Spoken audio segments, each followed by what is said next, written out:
Qualify the prospect's decision making, both their ability to do so and their decision steps. In most cases, a response of think it over is essentially no. We deduce that think it over is essentially no because it's not yes. Now, most traditionally trained representatives will externalize the pressure related to decision making by sometimes getting angry at the prospect, i.e., why won't they make up their mind? What's holding them up? What questions could they still possibly have that I didn't already well cover, and similar. The problem here isn't the prospect, it's the rep.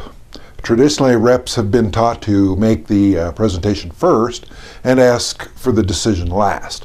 That leaves out some key pieces, and that's what serves to create pressure.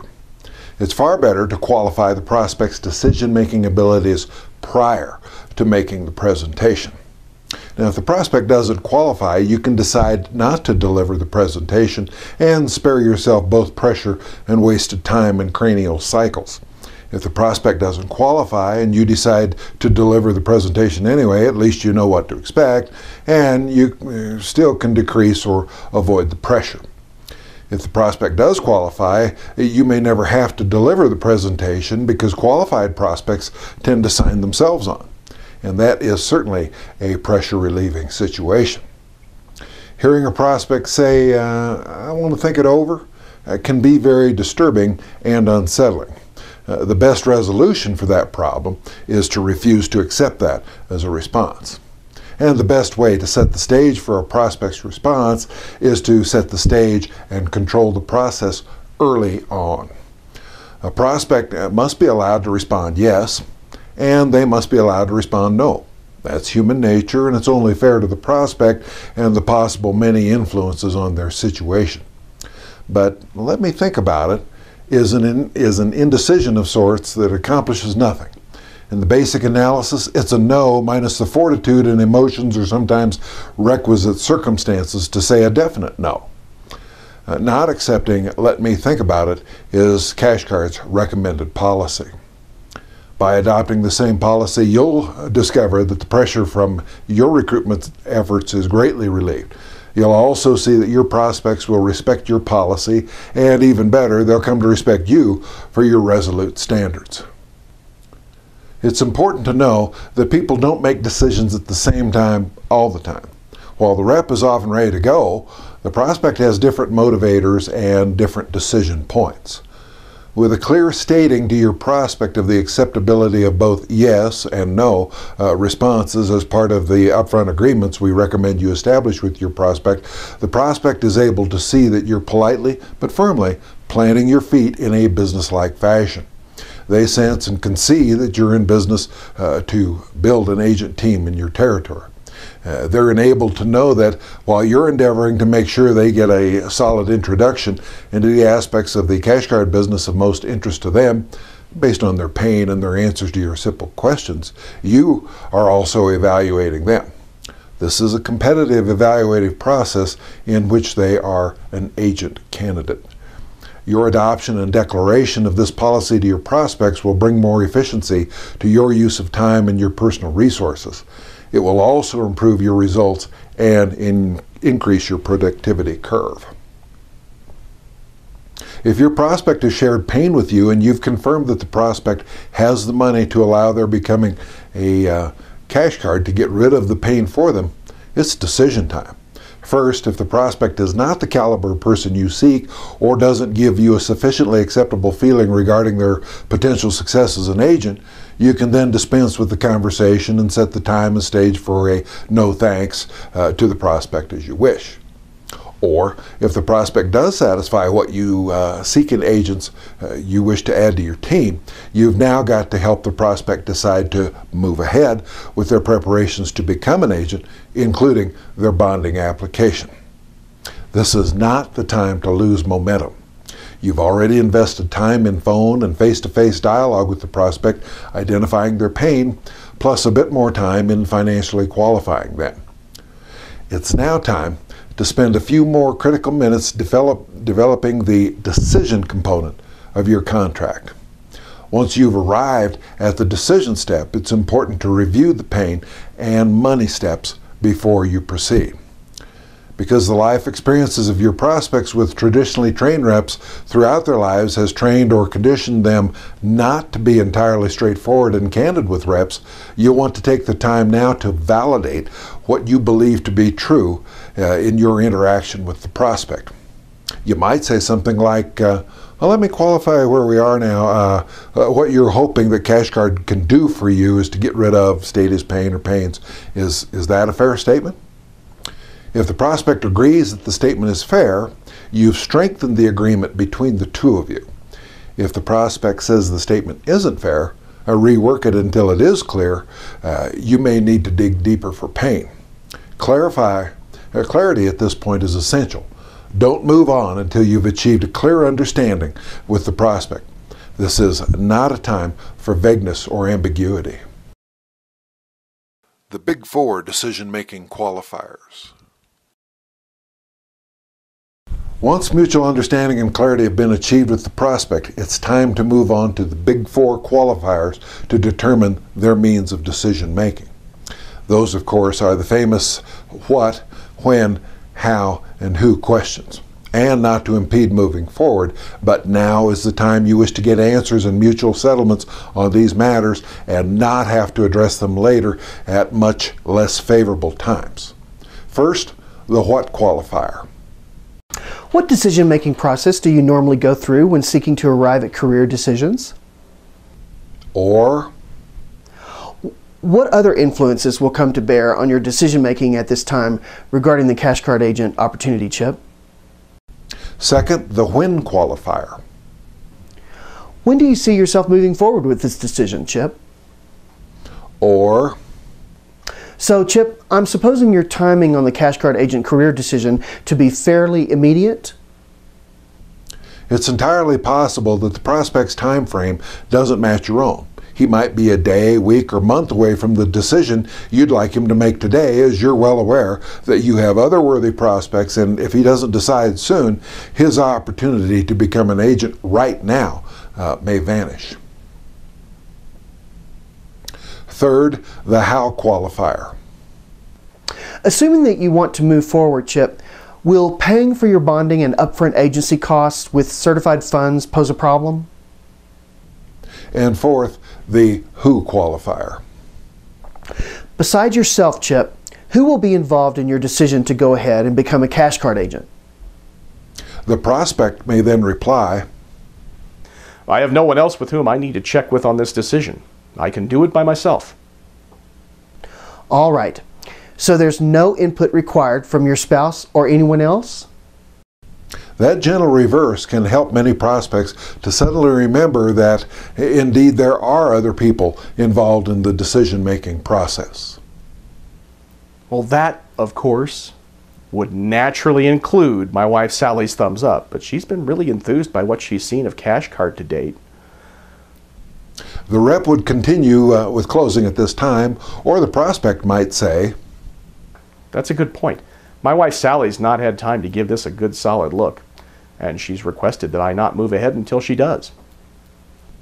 This indicates that the prospect's wife has not been involved and the cash card agent opportunity has not been given a worthy presentation to Sally. The rep will call simple questions into the conversation now to 1. Determine when on the prospect's calendar this essential step can take place, or 2. Either qualify the prospect's ability to move forward or suspend the process. Or 3. Filter Sally out of the decision-making process. Or 4, candidly bring out to the prospect that this represents a no from him and ask him if he wants to continue. Using simple questions to reverse the situation will help both the rep and the prospect to move the situation forward together or to agreeably suspend it or mutually establish next step. A cautionary tone to the prospect at this time can be well advised. I've been married a good number of years myself, Chip, so I appreciate a good solid husband-wife relationship as much as anyone. And I would never apply pressure in this situation. My main concern is that I have other sharp agent candidates competing with you right now and room only for just a limited number. Additional rep questions can include, Do you feel that this opportunity is a priority with Sally? Do you wish it to remain a topic between just the two of you? Are you and her comparing it to other situations you're considering? How does Sally compare it to other situations you're considering? Do you feel she has a sufficiently complete information base to validly weigh in on it? Reversing and position retreating or withdrawing questions like this on the part of the rep can draw the prospect out while placing the proper imperative tone on the matter. Such questions will lead to the prospect altering their circumstances to promote a decision, or they'll reveal to the rep that there's one or more issues which are presently untenable and serving as obstacles. While cash card makes valuable sense to this prospect, the input or perspective of additional people is basically giving the rep a must check with variation on the think it over theme. Depending on the rep's relationship and adjacent understandings with the prospect, it may be time to leave your business card with the prospect and exit the situation. An intermediate who decision-making technique. If the prospect spouse represents a source of cooling on your otherwise warm dialogue with the prospect, there is a means by which to interrogate as to how it's likely to go with the spouse. Appreciating your wanting Sally's input on this, Chip, please answer for me. Will you be recommending your becoming a cash card agent to her? Allow for a response. If the prospect says he won't make this recommendation to his spouse, then the prospect's pain has been insufficiently revealed, their motivation is too low, and the decision point has been reached prematurely. Your better choices then include taking a break from this dialogue for now, rerouting the dialogue back to pain and motivations, or retiring the prospect back to suspect status.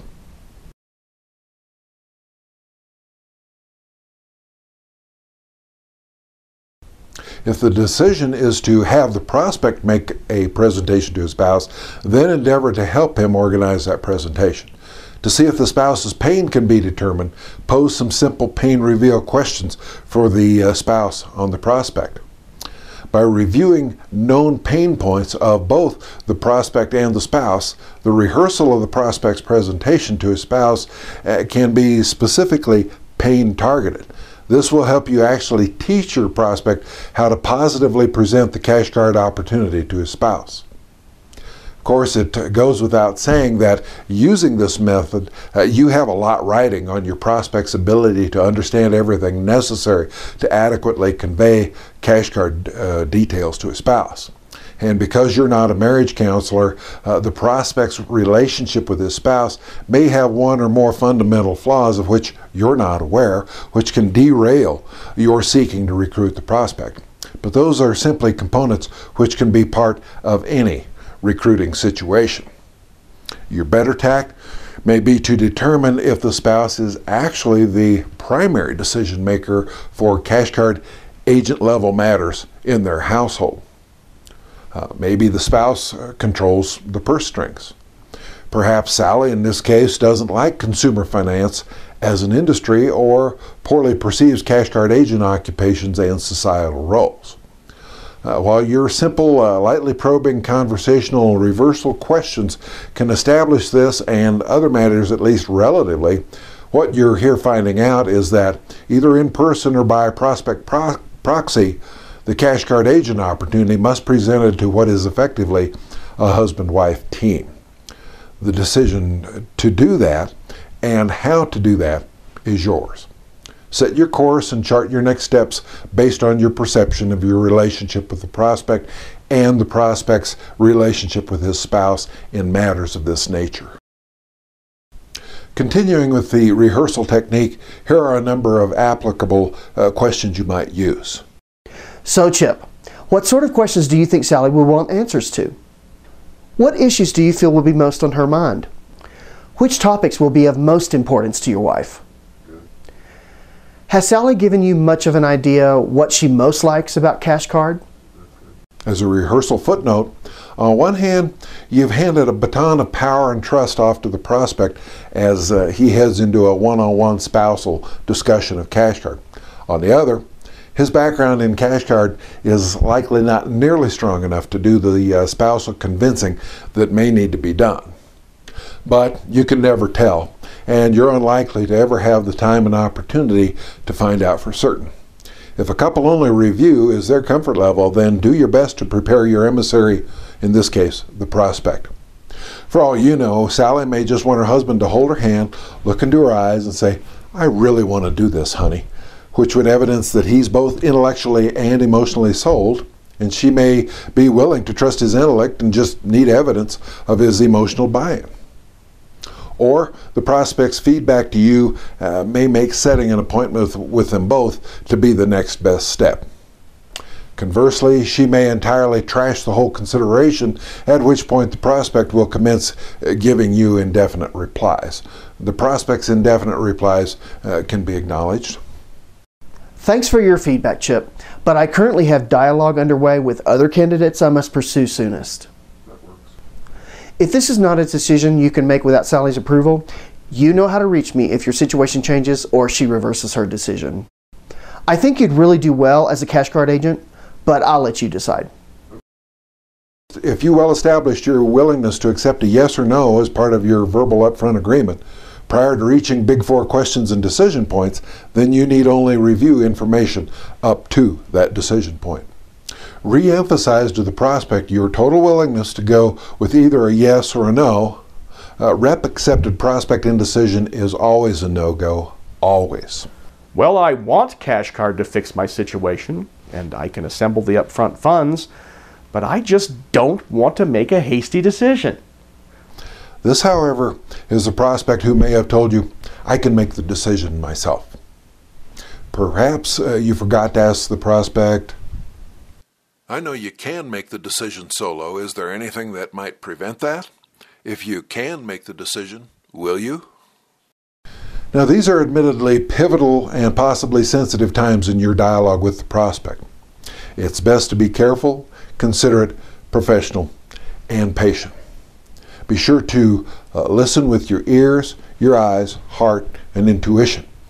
Go with your reading of the situation. Your own thoughts are the most valid in the situation.